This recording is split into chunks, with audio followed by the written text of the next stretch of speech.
जो 12 जून को जो प्लेन क्रैश की दुर्घटना सिविल हॉस्पिटल में हुए उसके बारे में मैं अभी बताना चाहूंगा कि उसमें 4 मेडिकल स्टूडेंट की दुखद मृत्यु हुई है और उसके अलावा जो रिलेटिव थे सुपर स्पेशलिस्ट के रेसिडेंट डॉक्टर थे उनके रिलेटिव के साथ टोटल डेथ के 9 है और 20 स्टूडेंट को इधर एडमिट किया गया था जिसमें से 11 को डिस्चार्ज कर दिया गया और जो भी स्टूडेंट अंडरगोइंग ट्रीटमेंट है वो अभी स्टेबल है आउट ऑफ बीजे मेडिकल के जो यूजी के स्टूडेंट थे वो अभी 4 के दुखद मृत्यु है। अच्छा, अभी कितने एडमिटेड है? अभी 20 एडमिट थे उसमें से 11 को डिस्चार्ज दे दिया गया है। अभी 8 से 9 लोग अभी ऑनगोइंग ट्रीटमेंट में है और वो अभी स्टेबल है। अच्छा, बॉडी कब दी जाएगी? No, right now no one is missing. So, other than the plane passengers, how many fatalities have been reported from the ground? Do you have an estimate, sir?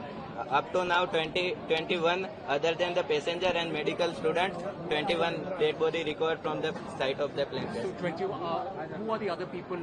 Do you know? Do you have an idea? Right now we are working on it and DNA sampling testing are working on it and it is going on at Kasoti Bhavan, BJ Medical College. After 48 hours the DNA sampling report will come and we will try to find out. Sir, एक बात तो हिंदी में ही बता दीजिए, DNA sampling की प्रक्रिया कैसे होती है और बॉडी परिजनों को देने के लिए अमूमन समय कितना लगेगा? डीएनए सैंपलिंग की प्रक्रिया अभी बीजे मेडिकल कॉलेज में कसौटी भवन में चल रही है जो 48 आवर के बाद रिपोर्ट आएगी। जो 242 जितने पैसेंजर थे उनके सभी परिवारजनों के आने के बाद डीएनए सैंपलिंग के सबके रिपोर्ट आने के बाद पता चलेगा कि कैसे आगे कार्यवाही। यहाँ पे अभी थोड़ी देर पहले 48 आवर कुछ परिजन आए थे, गुस्सा थे, उनके लिए क्या कहेंगे? तो अभी डीएनए सैंपलिंग में 48 आवर लगेंगे और ये अभी इतना जल्दी में हो रहा है तो उसकी वजह से थोड़ी अव्यवस्था हुई होगी, लेकिन उसके लिए अभी डॉक्टर की टीम चालू है। रात दिन काम पे लगे हुए। जैसे ही 240 तक सैंपल इकट्ठा हो गए हैं, जैसे ही रिपोर्ट आएगी उसके बाद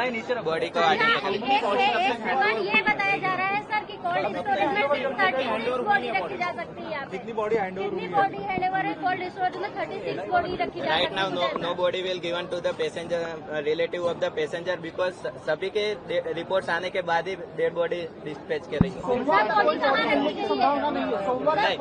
पूरे रिपोर्ट आने के बाद ही पीएम रूम से और पुलिस परमिशन के साथ ही बॉडी को डिस्पैच किया जाएगा। डीएनए सैंपलिंग में क्या दिक्कत आ रही है? 48 आवर्स दिक्कत क्या आ रही है सर, जिस वजह से टाइम लग रहा है सर? रिलेटिव आ रहे हैं। रिलेटिव आने के बाद सभी के सैंपल आने के बाद कर सकते हैं कि एक रिलेटिव आ गया उसके सैंपल के बेसिस पे बॉडी नहीं होंगे, इसलिए जो डीएनए सैंपल लेके गए उनको कितना समय लगता है? जल्दी नहीं हो सकता है कि डीएनए 48 आवर्स तो 72 आवर्स लगते हैं।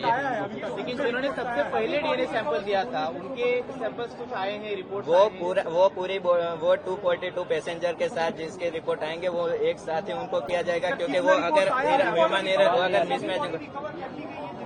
कितनी बॉडी मिली? Right now 270 body recovered from the site of plane crash. कितना रिपोर्ट आया है अभी तक? अभी चल रहा है 48 to 72 आवर लगेंगे। अच्छा, सब बॉडी यहीं पे है? सब बॉडी यहाँ पे कि अलग-अलग जगह? सब बॉडी यहाँ पे। और बॉडी मिलेंगी? अभी देख रहे हैं, अभी कुछ होगी क्योंकि मलबे के नीचे दबी हुए होगी, तो जैसे ही निकलेंगे तो वो रिकवर हो सकती है, लेकिन राइट नाउ जितनी भी मैक्सिमम हो सकते हैं तो सबको। सर, कैंपस एरिया में जो अन्य कुछ लोगों की डेथ हुई थी जो आइडेंटिफाइड हो सकते हैं, क्या उन लोगों की डेड बॉडी कल दी गई है? नहीं, अभी वो चल रहा है, उनकी प्रोसेस अभी चल रही है क्योंकि रिलेटिव आएंगे उसके बाद। मैचिंग के लिए कितने सैंपल्स चाहिए डीएनए के? एक रिलेटिव से नहीं हो सकता, आप बोल रहे थे, कितने सैंपल्स चाहिए सर? सभी पैसेंजर के रिलेटिव के सैंपल आने के बाद ही, क्योंकि वो अगर मिसमैच हुआ तो किसी का कहीं पे इसके लिए तो कितने मिनिमम समय है क्या? पूरी जो जितने पैसेंजर थे सबके रिलेटिव के सैंपल आएंगे उसके बाद।